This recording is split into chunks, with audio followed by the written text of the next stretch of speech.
set and achieve your goals by scientifically proven ways. When someone asks you, "What's your goal in life?"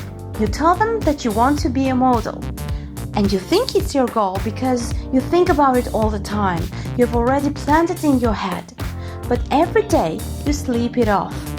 You want to be a model, but you're not ready to give up your unhealthy eating habits. You spend a whole day on your bed watching pranks on YouTube. You're not ready to do anything to achieve your goal. That clearly means you didn't even set a goal, let alone achieving it. Goal setting is everywhere in our world. We set goals for our careers, our health, and our lives in general. It seems modern society is always encouraging us to think about the next milestone. However, what we don't think about enough is the science and strategy of how to accomplish our goals. That's what this video is here to do. If we are serious about achieving our goals, however, we should start with a simple question. We should ask ourselves, what kind of pain do I want? The famous author Mark Manson thinks that having a goal is the easy part. The real challenge is if you are willing to accept the sacrifices required to achieve your goal. Do you want the lifestyle that comes with your quest?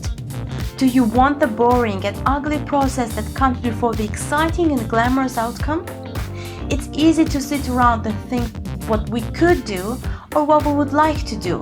It is an entirely different thing to accept the trade-offs that come with our goals. Everybody wants a gold medal. Few people want to train like Olympians. Now, we will start using a method to set our goal, just as an example. By 1918, Charles M. Schwab was one of the richest men in the world. Schwab was the president of the Bethlehem Steel Corporation, the largest shipbuilder and the second largest steel producer in America at the time. In his quest to increase the efficiency of his team and discover better ways to get things done, Schwab arranged a meeting with a highly respected productivity consultant named Ivy Lee.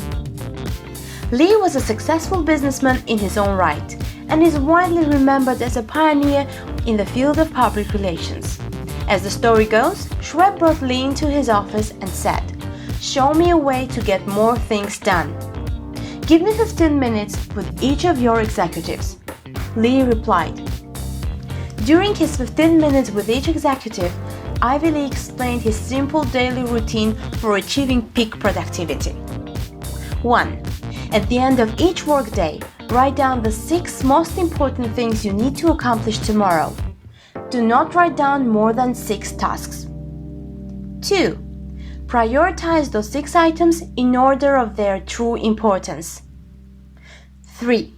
When you arrive tomorrow, concentrate only on the first task. Work until the first task is finished before moving on to the second task. 4. Approach the rest of your list in the same fashion. At the end of the day, move any unfinished items to a new list of 6 tasks for the following day. 5. Repeat this process every working day. The strategy sounded simple, but Schwab and his executive team at Bethlehem Steel gave it a try.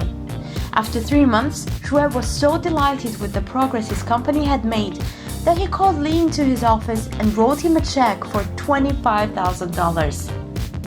The Ivy Lee method of prioritizing your to-do list seems stupidly simple. But what makes it effective is that it is simple enough to actually work. It forces you to make tough decisions, removes the friction of starting, and it requires you to single task so you build a habit. Now, coming to how to achieve these goals. There are all kinds of hidden forces that make our goals easier or harder to achieve. You need to align your environment with your ambitions if you wish to make progress for the long run. Let's discuss some practical strategies for doing just that. Let's say if you are sleeping with your phone next to your bed, then checking social media and email as soon as you wake up is likely to be the default decision. Of course, now this default can be positive too. If you keep a dumbbell next to your desk at work, then pumping out some quick curls is more likely to be the default decision. This way, you can align your environment with your ambitions. Scientists think that this has an important impact when it comes to achieving goals. Whether or not you achieve your goals in the long term has a lot to do with what types of influences surround you in the short term. It's very hard to stick with positive habits in a negative environment. Last but not least, measure your goals for self-motivation. The things we measure are the things we improve. It is only through numbers and clear tracking that we have an idea if we are getting better or worse. When you measured how many push-ups you did, you got stronger. When you tracked your reading habits of 20 pages per day, you read more books. When you recorded your values, you began living with more integrity. I hope this video helps you achieve your goals. Start today. Follow the simple steps and see where it takes you. Good luck! If you liked the video, don't forget to subscribe to the channel and hit the bell icon so that you won't miss any of our videos. Bye bye! See you soon with a new video.